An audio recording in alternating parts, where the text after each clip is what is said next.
Stand here, just walk us. So, let's actually turn the lights down. Why don't you turn that talk box on?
My name's Doug. Going to be a co-investigator, and I'll be definitely looking into more logical explanations for certain evidence that we find. I'm Robert. I'm going to be the cameraman and co-investigator. My name's Casey, and I am a lead investigator. I am also the photographer, and I help run the social media accounts. My name's Christian. I'm the lead investigator, and I dig into the audio to find most of the evidence and try to decipher what it is that you hear. We went on vacation late in June, and we went to the Old City Jail in Charleston, South Carolina. When you first arrive, you get a very eerie feeling. The building itself looks like a jail, but also like a medieval castle. And when you're in the jail, You definitely feel like you're being watched. something's just going to reach out and touch you, or that you're just going to turn around and someone's going to be right behind you. Very heavy and very on edge.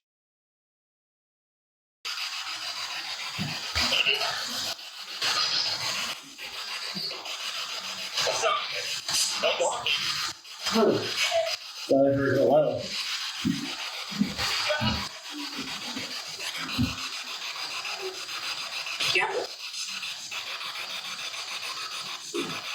Maybe lower it a little more.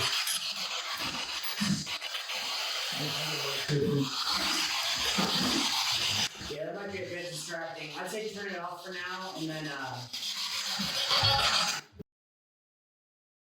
I think for the most part, with the history of the building, it was basically built on a mass grave.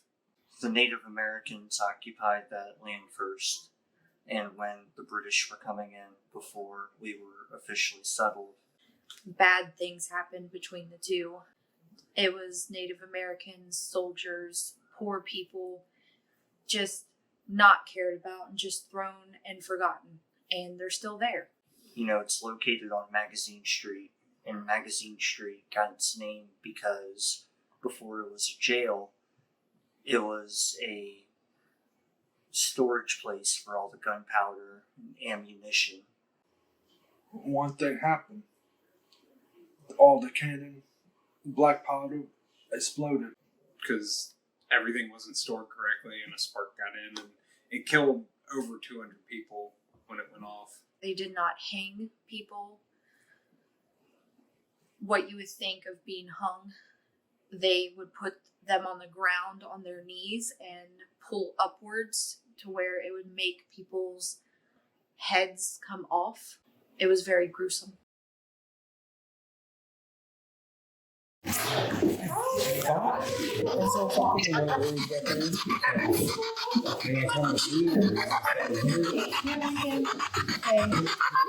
Doug said he thought he saw something down that way. I thought I saw somebody walk past the door.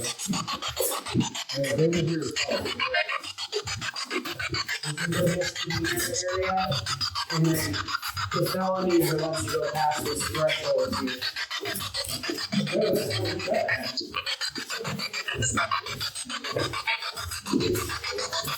Was that before? I don't know. I don't think it was, because I could have swore I saw it open. I don't know. Well, that makes sense. Let's go in here. No, I could have swore it was open like this. Because I looked over my shoulder.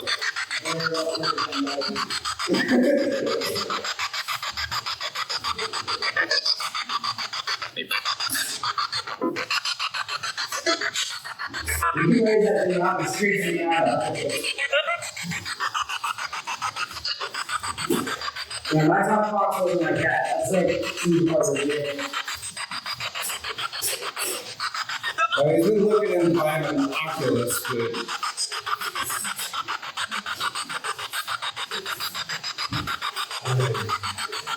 Is that the lock? I think so. Sorry, I'm not trying to blind anybody. Yeah, this is the loudest.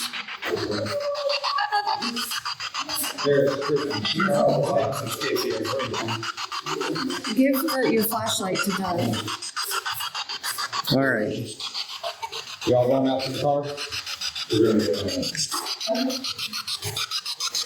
Hello.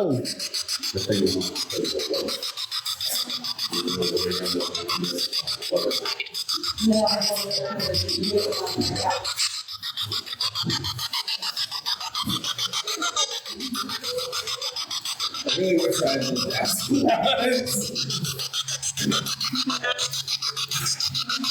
just gotta ask Christy. Is there anybody here with us today?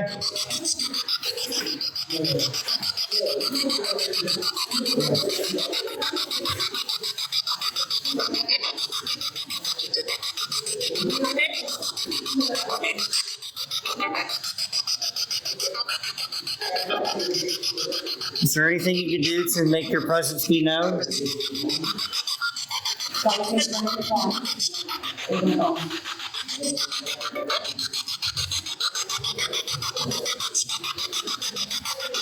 something right here. It's going up to like 5, 7.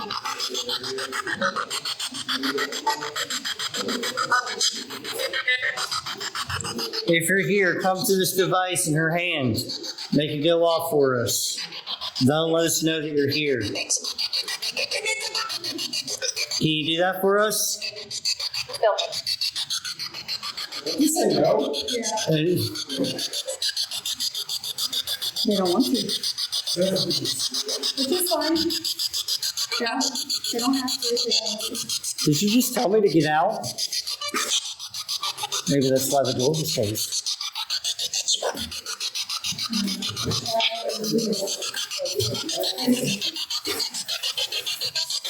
Try over here. Over here? They said that they didn't want to see it or hear it. Again.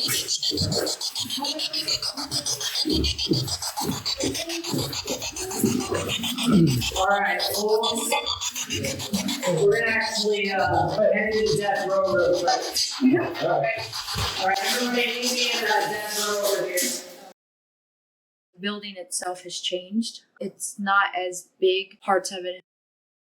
The Freemason made that town and was part of building that jailhouse. So you can see in Charleston multiple places of where the Freemasons have left their mark. The bridge in Charleston has the huge triangles, which is part of the Freemasons symbol. They also helped build the stairs in the jail. The tour guide made sure to let us know that the steps in the jail have 13 steps, which is believed to be a demonic number, and that death row on the 3rd floor, and that they would make the inmates walk down 2 flights of stairs that both had 13 steps. So it was planned to make that place not be a very good place.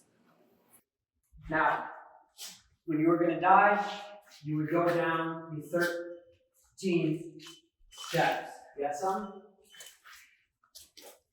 By the window. Yeah. What was it going up to? I didn't see it. I was trying to turn on my light and I had it out this way. Now it's back Give down us to some 0. space. Yeah. All right, maybe we'll find something in the Lavinia picture room.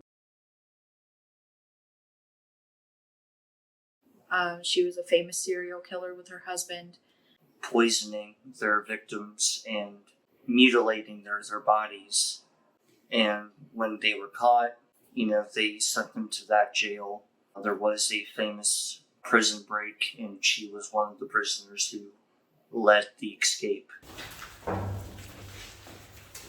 Imagine being down here by yourself. I think it'd be fun.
Just make sure that you don't let that turn off. Yeah.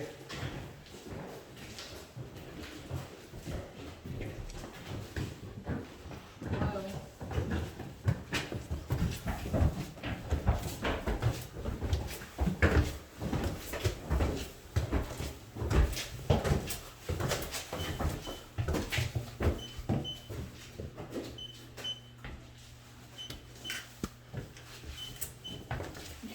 It's slowly going down. Did we notice the room down there? Where that little crawl space was? Yeah? Down there? I don't know, something just drew my attention to it, and as we were coming up the stairs, the EMF reader went off. Oh, when you're coming up the stairs? Mhm. Yeah, I told you this area is one of the creepier. And I had 2 cops on the last tour, and they were saying, 2 former cops, or active female cops, and they were saying, that's why I don't want to spend too long here. They were just saying, some of the smells up here, they said, as cops, not good. So I don't know what that means. Did you say? So I don't know what that means. Did you say? So I don't know what that means. Did you say? Be careful. Here, let's like just in terms of they said it could be like bodies that have been there. You get the feeling like you're constantly being watched. Make sure to look through the windows of the camera and stuff. Are we going back down? I wonder if the EMF's going to go over again. Look for lighting or Yeah, it was in the center of the stairway. office of the president. Because I was legit holding my light like this and going up the stairs. It spiked up to 350. Watch your step. Just for anybody who needed to hear that.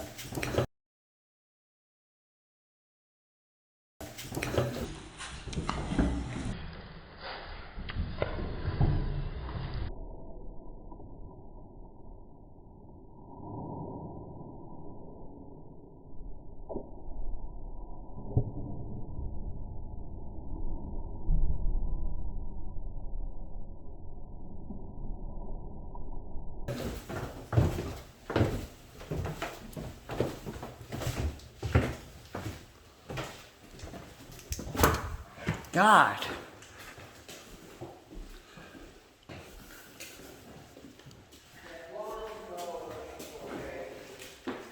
Again?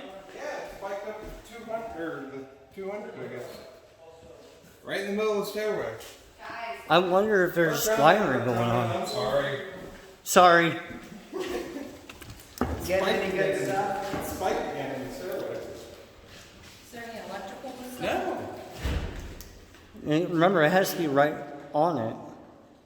It jumped up to 46. Alright, let's go down to the basement. It's jumping up to like 2 and 4. It's not getting any higher. At least it's nice and colder in this room than the other room. One of the room called the rope room. We was leaving with out of that room with the toy. I felt like I was being choked. Didn't feel like hands. It felt like a rope.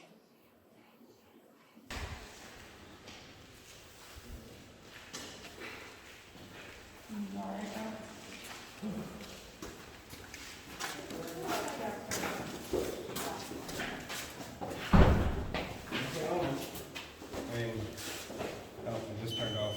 Oh, God damn, Doug. No, look, I was hoping.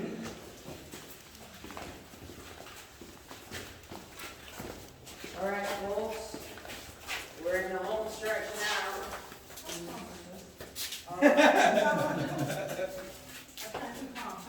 Oh, and yeah.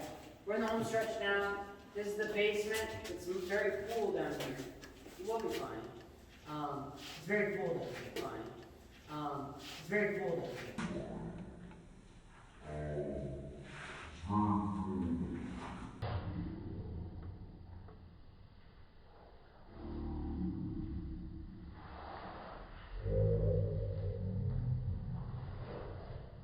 Where'd that come from?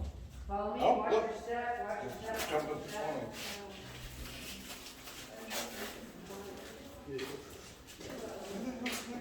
Come on. You have to stay with us. I'm behind you.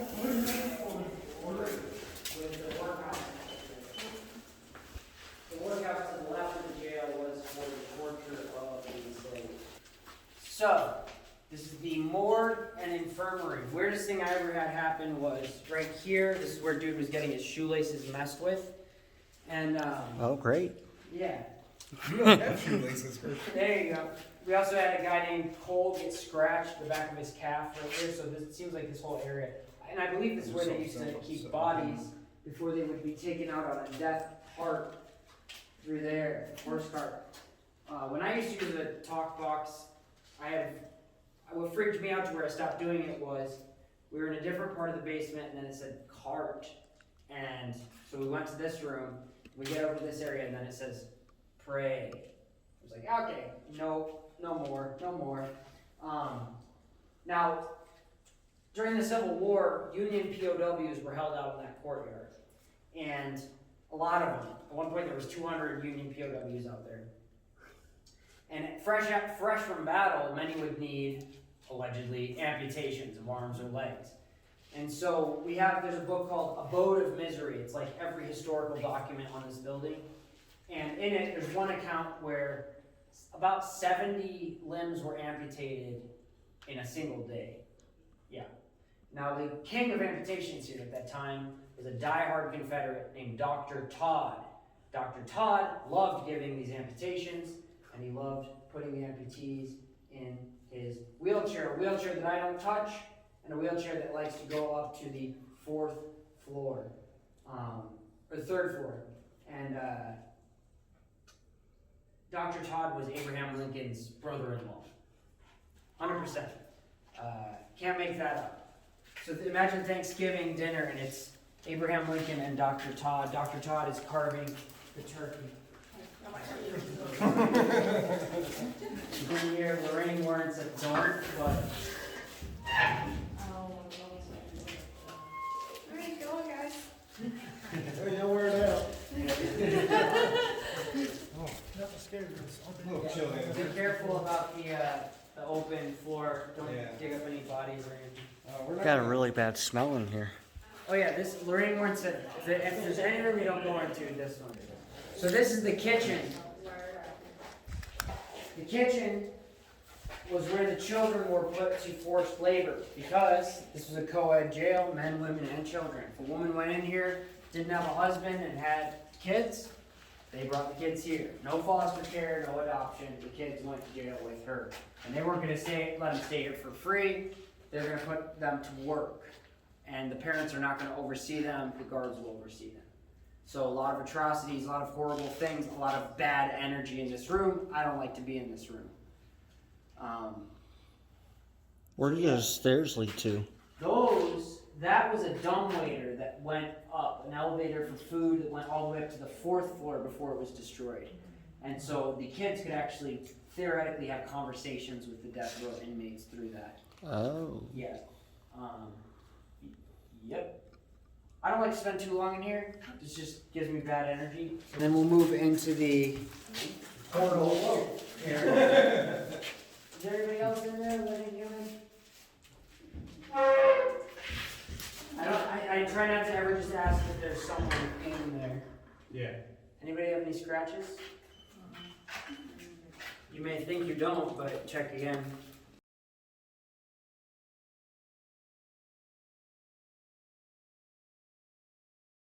So follow me.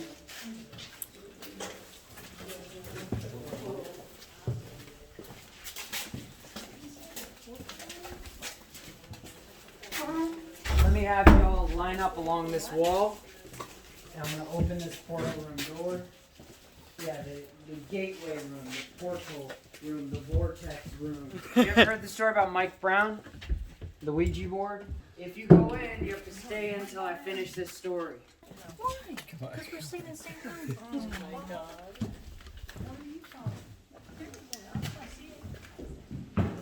Oh, I got cold chills. Yeah.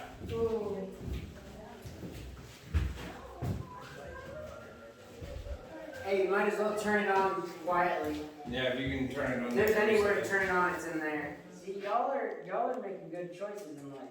Cause yeah, I don't go in here. But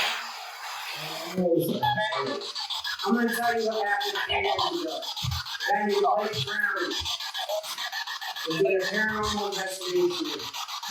And he was here with an Amazon employee named Jim and several others. And Jim went to a Ouija board ceremony in this room. And so they did. And middle of the night, and James didn't believe in anything, ghosts, demons, anything. So he's very aggressive with them. As soon as the Ouija board thing, let's try to talk to the dead. So they have their hands on the Ouija lens, you know, the lens is up that, numbers 1 to 9, yes, no, way, goodbye. And James asks, is there anyone I heard free. that wants, you heard free? You heard free? Free and that'd be fine. Okay. Free is something from this story. John.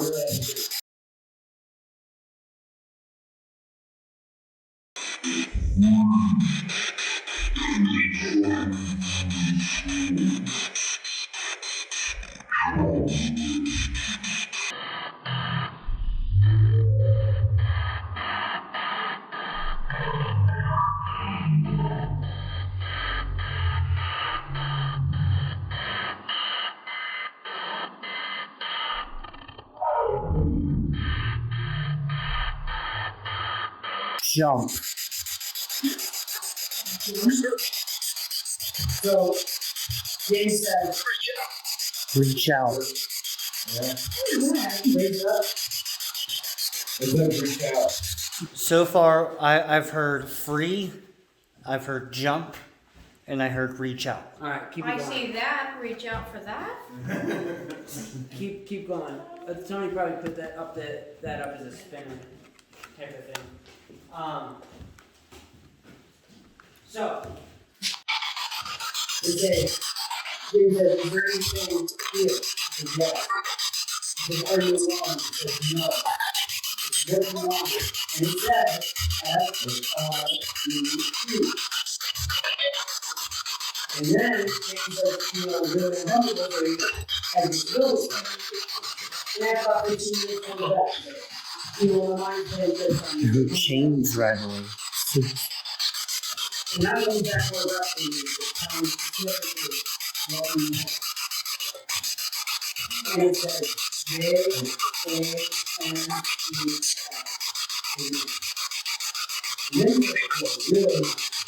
And my friend watching that is going to go to letter Z, Y, X, W, that's what I want to use that. So it closes it up in that. And then you get up like, what does that mean? Because you start going backwards to the alphabet. Some people don't kind of get through it. So it's like, just really. And you take things out of it, and you get attached to the side and put it up. Like you say, you try to back the neighbors and help you, and break the most possible amount. And getting ahead of the past all of them, and getting off the road. When you get out, if there's not the item, of course, you go to drinking, by the time you get in there, in my opinion, it's going to be a lot. Alright, what do you think I can He said, turn it up. Turn it up? Oh, that's as loud as it can go. What was the other setting where it was around the white noise? just turn it on? Yeah, just let it go.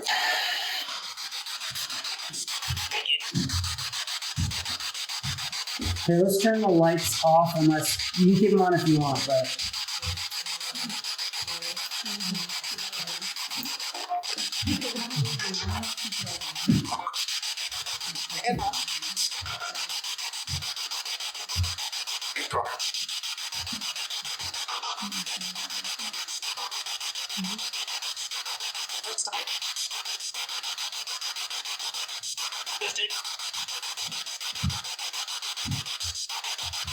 Alright, let's stop.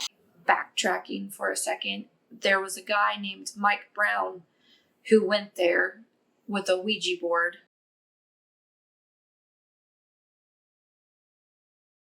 During that session of the Ouija board, things happened, and they were taunting and doing things that provoked spirits that probably shouldn't have happened. And on his way home, he was in a serious accident.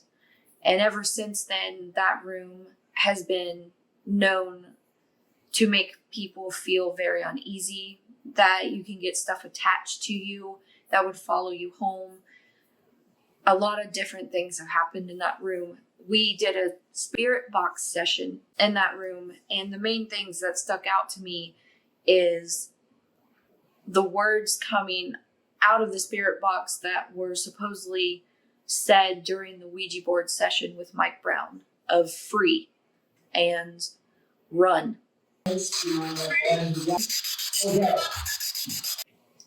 So we were catching things that have already been caught before. They seem rather intelligent. There were some that may have been just residual, but it seemed like some of them were definitely responding to us or telling us to get out, basically.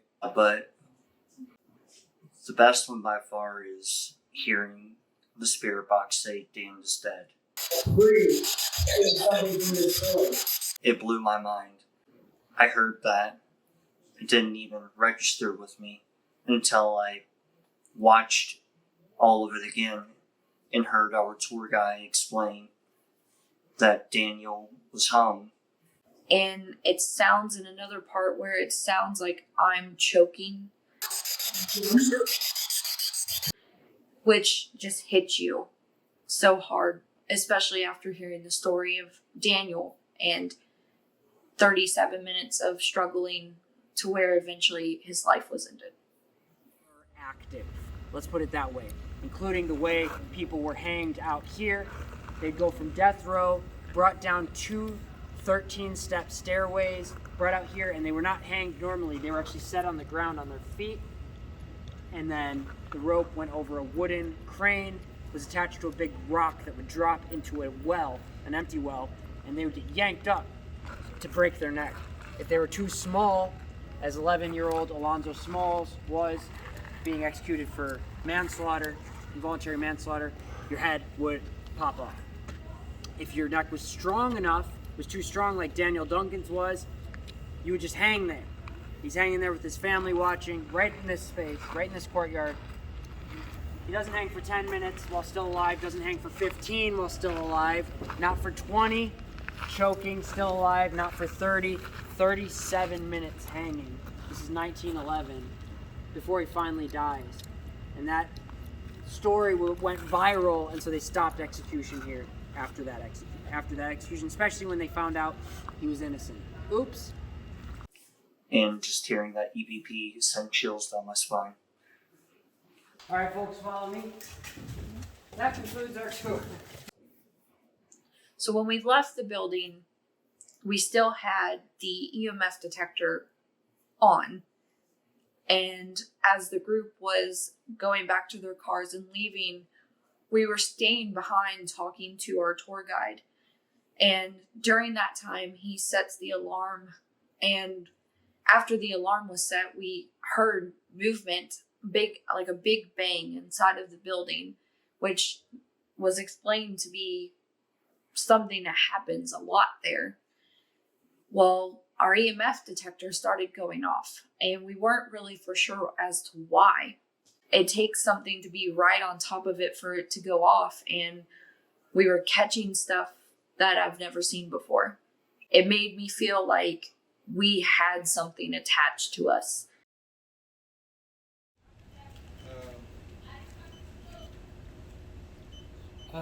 Christian. What is going on?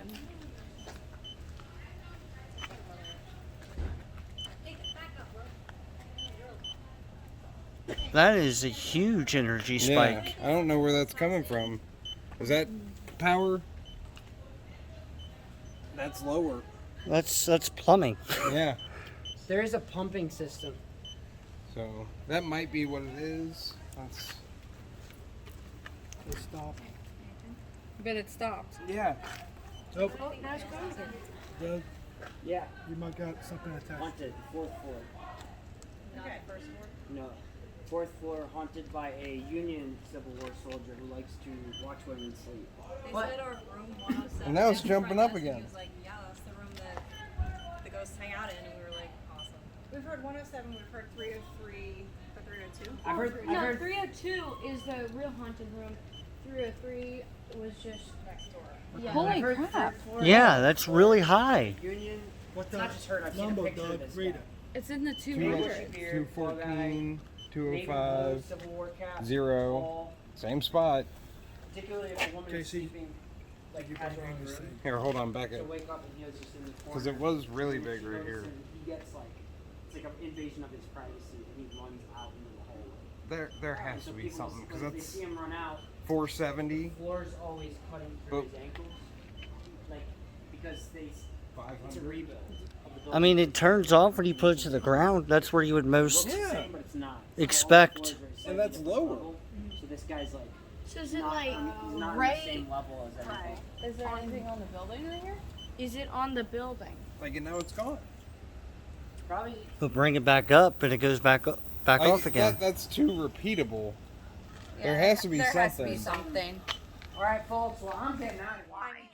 So we were looking around trying to find power going into the building, or the tour guide said there was a pumping system, and Doug would hold the EMF detector down at the ground where exposed pipes were, and we weren't getting any readings, but in the middle of the air, we're catching readings of anywhere between 300 and 500, which is very, very odd. At one point, I made all of us stand separately and have the EMF detector go around us because I was afraid that something had attached itself to us and was going to follow us home. Walking back to the car was very uneasy because it still would go off and be in the 300s, and there's nothing near us. We're in a gravel parking lot with nothing around that would make this go off, and it's still beeping. So it makes you feel like if you're there for a while, you must be careful because you don't know what would follow you home. Felt like something was still following us. And when you're out in the open, just holding it in your hand and it goes off the way that it does, it's the weirdest feeling ever. Christian. It's not Christian. Probably something. It's gone. And now it's gone. It's straight up gone. That's not a good sign. There. Because it seemed to have Oh no, gone. it's not gone. It's not gone? But it's not dinging anymore at a 200. Oh. And now it's just straight gone. Well, let's walk this way and see if it goes off anymore. Please don't follow me. Watch out for the mud.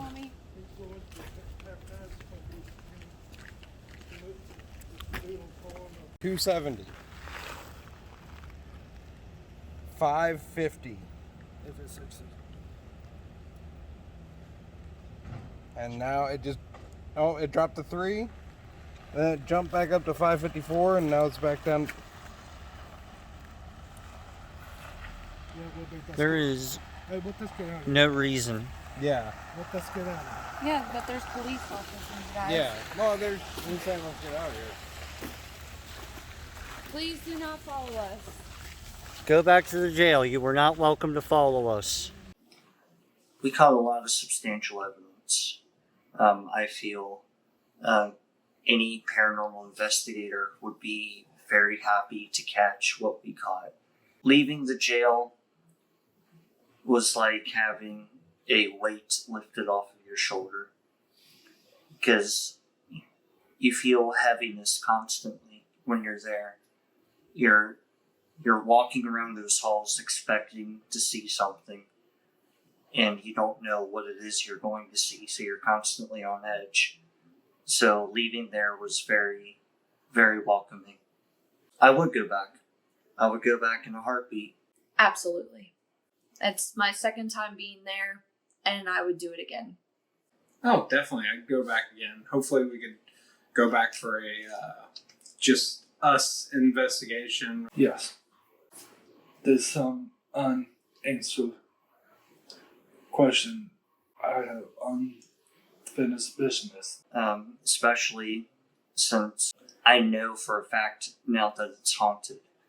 But when you go and do an investigation, you want to reach out to the spirits to try and see how it is that they're feeling and what we can do to help them. And any information that they can give us so we can help them would be beneficial.